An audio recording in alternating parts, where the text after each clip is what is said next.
Generally, I think there are two ways to win in Xiangqi.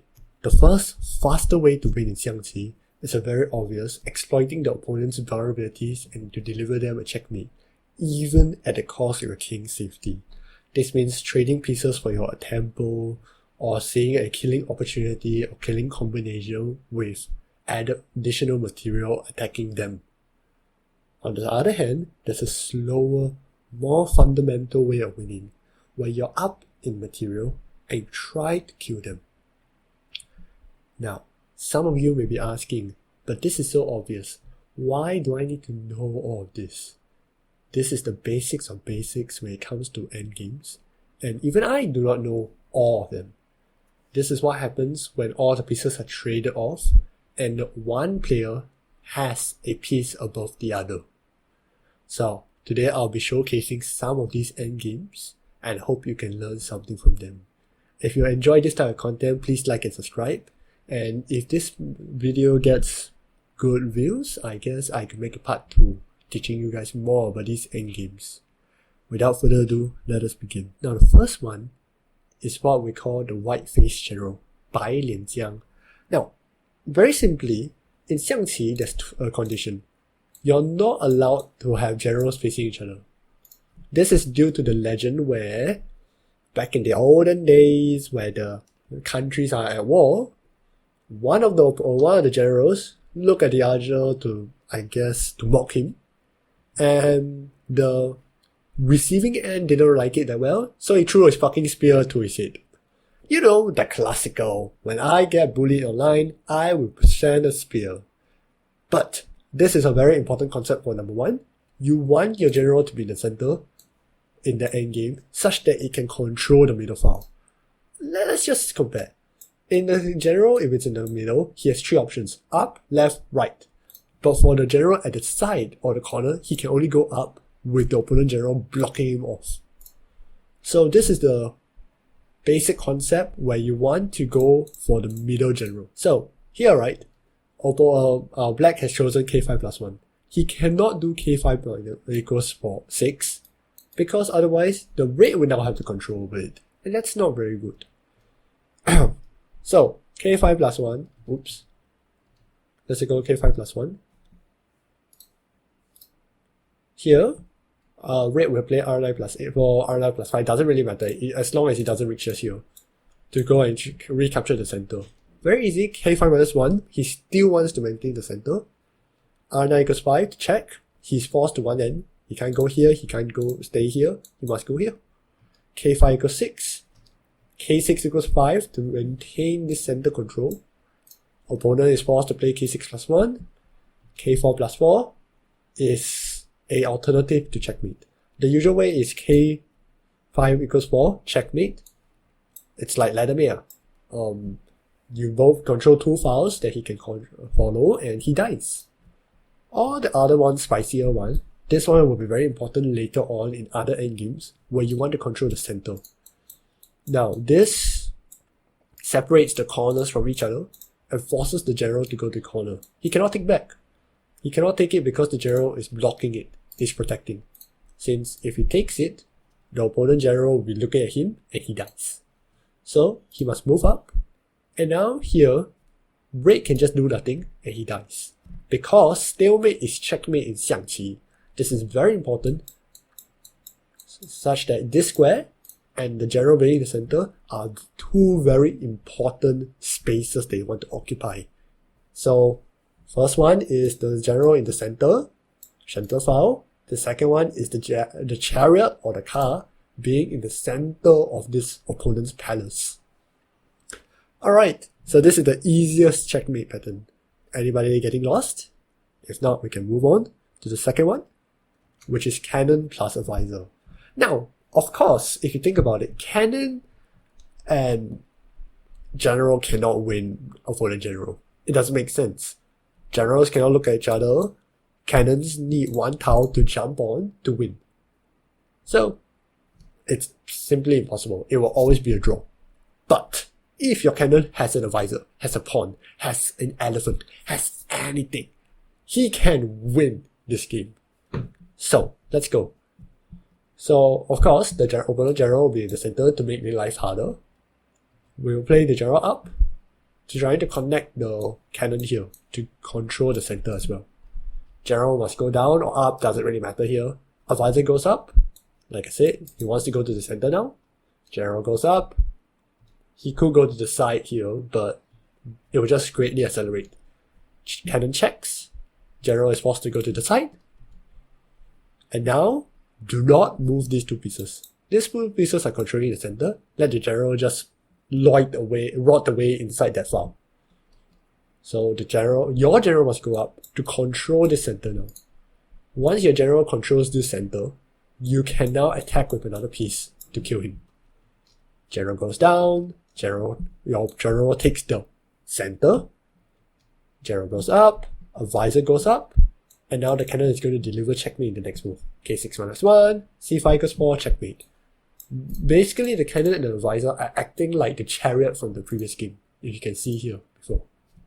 So, as a result, you can see that this is very similar to the previous game, and you still want to control the center with this. Once you control the center, you just need one horizontal attack, vertical attack straight down the lane to win. Very simple. This is an easy win. Let's move on to the next one, which is the pawn with no defense. This one is slightly tricky. Now, I've seen comments before that telling me that pawn general cannot win the opponent general.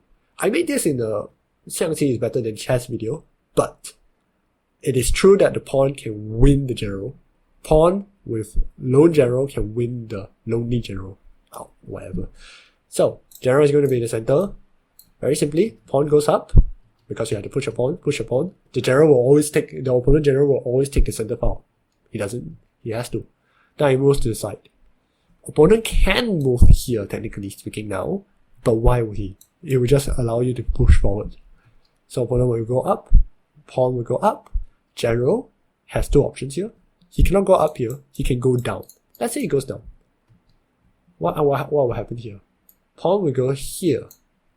Now, the opponent cannot go up anymore because the pawn is blocking it, so the general must go to the side. Take the center space, general goes up, pawn goes to the center, remember golden spot for chariot and pawn. This one has a name. This one is called, in Chinese, 小鬼坐龙庭, or small ghost sits in dragon cage. Basically speaking, this pawn is going to rule over this castle now. He has taken over now. The general, where can he go? Goes down, check, stalemate. Goes up, stalemate. Doesn't matter, opponent loses. Alright, great. So, we can see why he doesn't want to go down here. So, let's say he goes to the side, just to maintain his dignity. Pawn goes to the center. He cannot go here, he cannot go here. He must go down. General goes to the side. Technically, general can go back to the center now, but why would he? He will still go up. Pawn. 小鬼坐龙庭. The pawn has now captured the opponent's palace. Where will he go? Sorry. Go down. Goes up. Checkmate. It's over. Now, this is very similar to white-faced general, except now the pawn is going to capture, or it's a revolution, where he will capture the opponent's general. Opponent's palace. Yes. Moving on to something more challenging. In international chess, I'm aware that a knight king cannot win a lone king if the position is bad, unless you can force the king to go to a corner. But even then, it will be a stalemate, if I remember correctly. Not here, because stalemate's a checkmate, right? So, I will call this the knight's dance. Let's go. General will always take the center. You will push out the knight. Technically speaking, opponent knight can go here. But now you take the center. And then, why I talk about the center is very important. So, he doesn't want to do that. He still wants to control here. Pushes up. Don't worry about this. This is still pushing up. It doesn't really matter here. K7 plus 9. He'll push down. And now you want to get this spot. 卧槽嘛. In Xiangqi.com, they like to call it elbow knight. I call it hiding knight. Because 卧槽, I'm pretty sure it's hiding in a sense. Because it's quite a sneak attack word. It's attacking to the sides. So it controls these two squares. So it checks. Now, can he go here? No. Can he go here? Yes. But does he want to? No. It's a general. He doesn't want to lose control of the center. So he pushes out first. You wait. This is a zugzwang for black. He must now go to the side. He can go to this side. He can go down. He can go here. His only option is k5 equals 6, moving to the out. Go take the center. Now he's barred away from it. Be careful not to move your knight to the center, otherwise he may pin it and he regain control of the center again. Goes up, check, give him a check, he has to go down. Where else can he go? He can only go one square down. You go to the side, he goes down, goes up, doesn't really matter here. Check, goes up, check, doesn't matter here. If he goes up here, you move up, checkmate. If you move down, checkmate also, doesn't really matter here. But if the general goes up here, same concept, checkmate lah. This square is blocked, this center pile is all blocked. He has no other options, he loses. This is why the knight can win against the lone general. Or I like to call it the knight's dance. It's like 7 moves, you can sure win for sure. That is assuming he doesn't have any defenders. So what if there are defenders? What if now? To give you how much more complicated the situation has become, let's go to the next one, where it is a chariot versus 2 elephants and 2 advisors. Now, I will just show for fun, not for fun, but I will just show briefly what it would be like, where black can just do whatever he wants. He will just keep on moving his pieces and there's nothing the chariot can do. He can't take. Because the elephants are protecting each other, the advisors are protecting each other, and each time he tries to attack anything, it will be protected. Of course, there are some special scenarios where this is a lose. For example, if the advisors are disconnected, then the opponent can take the disconnected advisors and then win from there. Or for some reason, he got himself in a weird situation like, let's say, I'm not too sure. Let's say he goes up here. I don't know how it would even happen. Let's say he goes up here. This will be checkmate. And technically he has 2 advisors, 2 elephants, he should not lose, but some reason he's there. And that is a loss. But usually it will be a draw. So 2 advisors, 2 elephants is a draw. What happens if the chariot goes up against 2 advisors? What now? Let's look at it. Because it will get quite challenging. Here is a very simple example. As you can see here, both generals are in the center, and now the advisor is pinned. He cannot go down to defend at all. So, the general has to go out, forced. What other option does he have? This advisor is getting blocked by this one, this advisor can't move anywhere, and now the general comes out. Chariot checks, general goes back. Do whatever you want, honestly. As long as you control these 2 files, you win. Look, I can do this, that's a win. I can do this, that's a win. Doesn't really matter. But this next one will be slightly trickier. This one, the advisors are no longer pinned, and now they are together protecting each other. This gets really tricky here. So, let us start. Let's say he goes back here. Oops, sorry. Is it here? Oh yeah, this should be it, sorry. So I'm just trying to reposition it. For this annotations, I have to reposition the position such that it works. So, this is the original position. We start with a check. We check this. k5 plus 1. Now there are 2 options. We can choose to a5 plus 6 to do this, but a5 plus 6 doesn't really work here.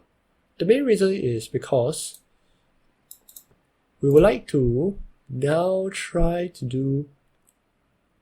Okay, we would now like the general to go here.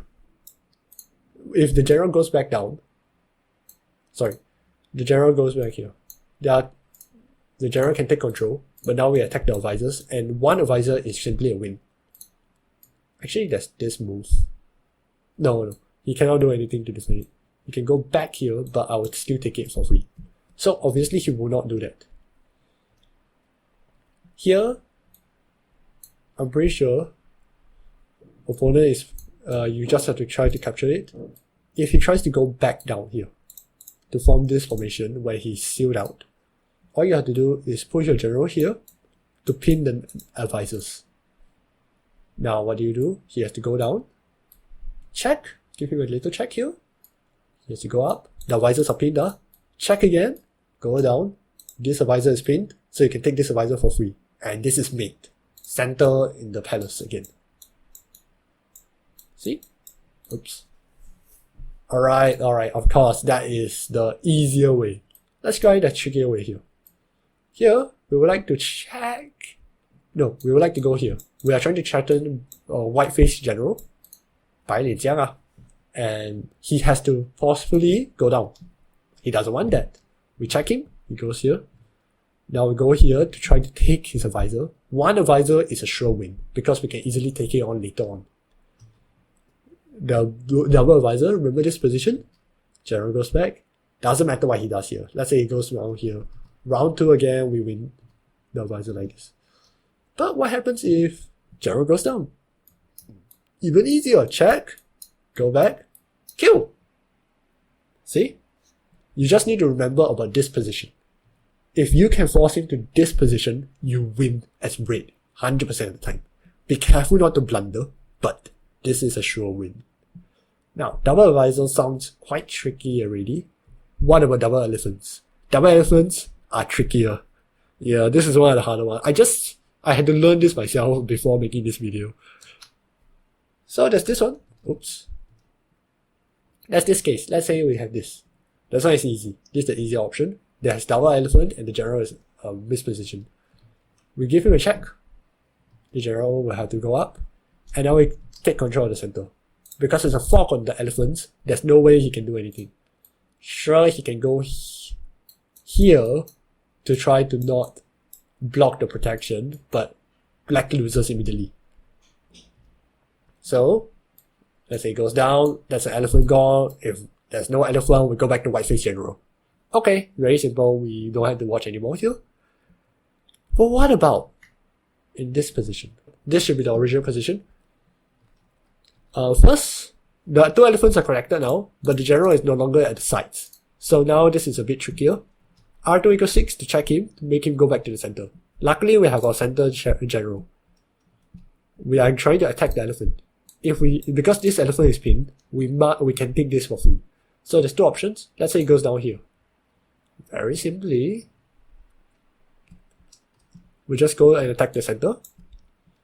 If he goes back down, we go to the side to attack him. This elephant is still pinned, he cannot take us.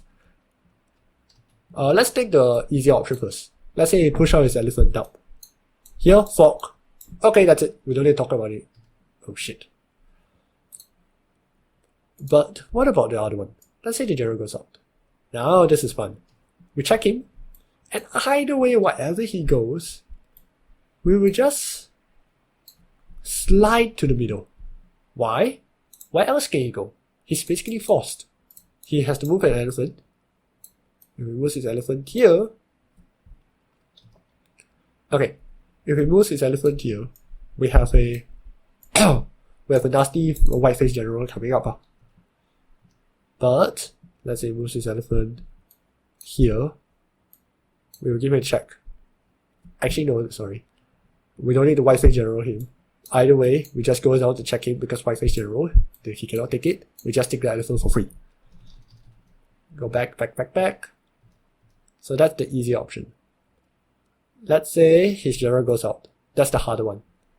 Now, we give him... Actually, is this... Yeah, this one should be the easier one as well, yeah. What is the outcome? Let's say here, let's say we push up the elephant. This is a fork. Yes, we have discussed this option. There was one that's quite ingenious there, I remember. So check. Trying to find it, sorry. Oh, maybe it's just this, yeah, sorry. So this check is all you need. Oh wait, sorry. If it goes down, it's the easy option. If it goes up, you have to take the center. Once again, you're trying to control the center using both your general and your rooks. If either way, wherever the elephant goes, that's a fork. But why can't he just go down? Why can't he, try to protect it like this? checkmate. The general is very vulnerable here. So he's forced to go down here, where he gives out one of his elephants for free. And with one elephant, it's a sure win for red. Alright, I've been talking so much. Thank you very much for watching this video. I hope you learned something new about these endgames, and I'll see you guys next time. Please remember to like and subscribe if you guys enjoyed this type of content. And if we get up to, I don't know, 20 likes, I'll make a part 2 to this.